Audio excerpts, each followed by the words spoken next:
Hello, welcome to another campaign diary for Curse of the Crimson Throne, Book 5, The Skeletons of Scarwall, Part 2, Chapter 6, Iron Guardian.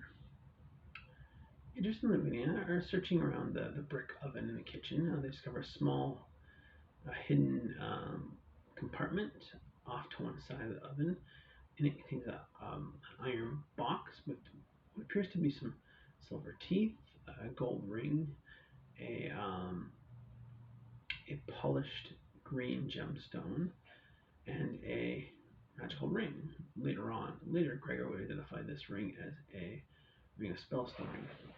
At this point, Idris informs the group he's going to sneak up the stairs off the side of the kitchen and make sure what's on the second floor above them is safe, or is safe for them to go. So he slips into the shadows, creeps up the floor, and he sees to the south a door to the south, a door to the east, and a door to the west. The south being directly in front of him, the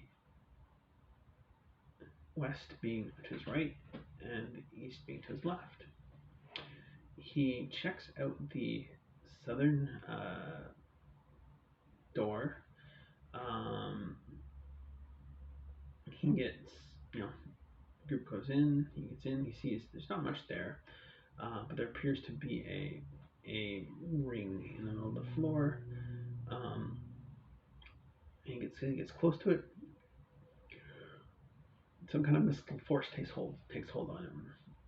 This force didn't have immediate effect, but as he leaves the room, he gets the urge to clean the castle. He figures the castle is gross and disgusting. So he moves into the kind of room on the west. And he starts cleaning, using prestidigitation to clean the various rooms. And he's going from area to area. The group's not sure what happens, but they realize something's wrong. So they attempt to grapple him or hold him down or such. It takes several attempts before grabs him, grapples him, and manages to use his paladin ability to restore his mind. Oh, he's calm all of a sudden, very calm. The group figures, well, now that they're into the room to the west, they should continue investigating that. They realize that the room was once a sparring and training room. There are assortment of broken weapons and shields on the floor, a few training dummies. There doesn't seem to be much of interest in the room. Nothing on the floor or anything of particular value. So they, travel south where there's another door going out to the east. And they go through that door into the hallway, into the room in the hallway, and you know, as they're leaving the room, they realize Lavinia's traveling behind, and she has the urge to attack Gregor. She fires an arrow and miss. The rest of the group reacts relatively quickly. Idris, casts hideous laughter on Tasha, or on Lavinia, and Lavinia is affected by it, so she's temporarily keeled over with laughter at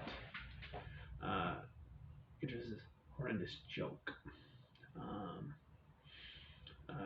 At this point, the group combination of Renan and managed to grapple Lavinia, and again, uses paladin ability to restore Lavinia's mind. And the group decides to proceed with a little more caution because they realize they're obviously some kind of mind effects on the group.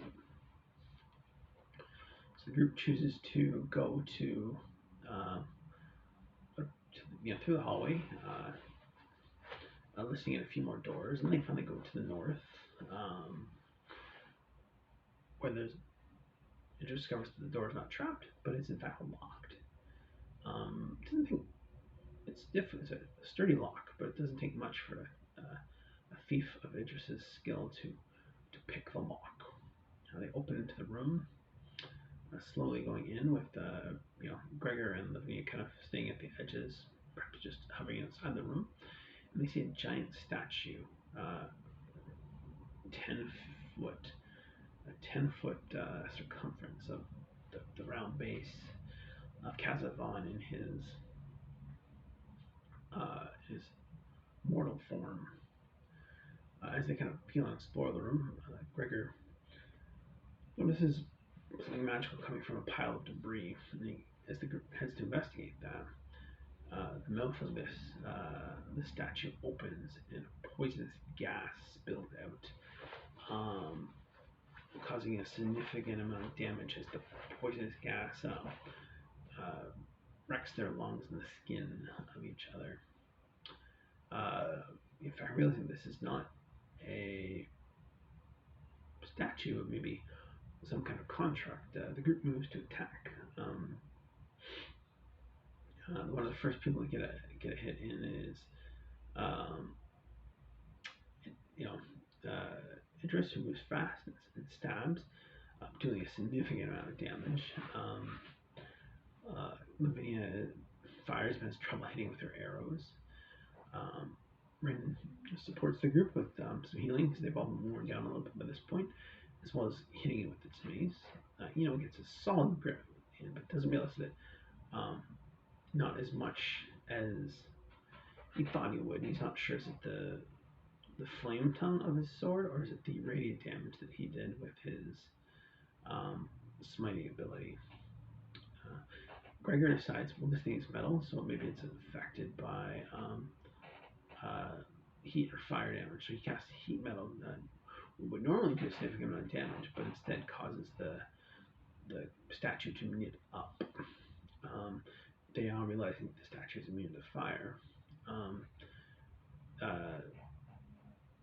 In the meantime, the statue is wailing on Idris with his sword, almost knocking him down and killing him. Had he connected on a few blows, it may have been the end to our beloved rogue. Eventually,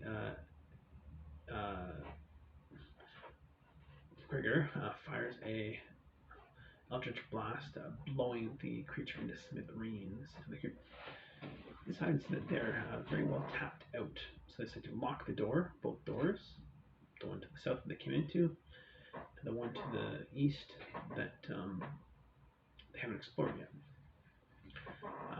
Gregor casts Lehman's hut. They go inside Lehman's hut, and all but the griffin and our companion Idris settle down for a rest. Idris and them stay outside. While the group inside the hut, inside Gregor's ring, has a pleasant night's sleep. Idris is plagued by nightmares of all the horrors he's seen and doesn't sleep much at all. And that's where we ended it. I note that the group also found in that ruined army buried a longbow, a +2 longbow. You each get 7,000 XP for this session. I hope you guys enjoyed it. Thank you very much. Let me know if there are any errors or misses, as usual.